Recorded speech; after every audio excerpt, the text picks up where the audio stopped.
उसके बाद अमीर अल मोमिनीन के 30 साल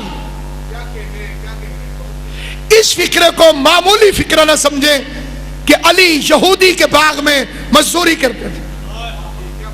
पूरी तारीख है इस एक फिक्रे के अंदर। पहला सवाल, क्या फाते खैबर को किसी मुसलमान के बाग में मजदूरी नहीं मिलती थी? तवज्जो जाओ, ये पहला इसका एक रुख है। इतना बड़ा मौसम इस्लाम, वो यहूदी के बाग में मजदूरी करने क्यों गया?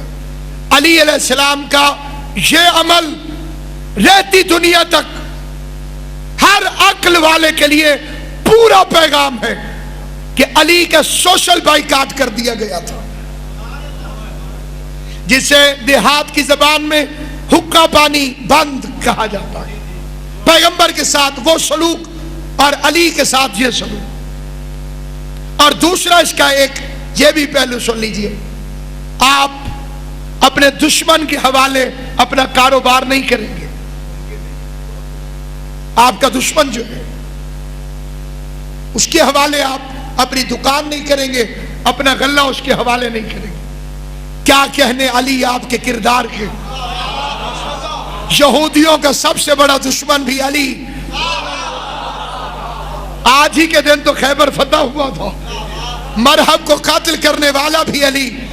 और यहूदी को कुल्ले ईमान के ईमान पर इतना एतबार है कि उसने अपना कारोबार ही अली के हवाले कर दिया, क्योंकि कारोबार में मजहब का सिक्का नहीं चलता, ईमानदारी का सिक्का चलता। जो यहूदी से भी बेईमानी न करे वो अली होता है। अल्लाह जाने वो कौन है जो नबी को भी 300 की ऊँटनी 900 ब्लैक में देकर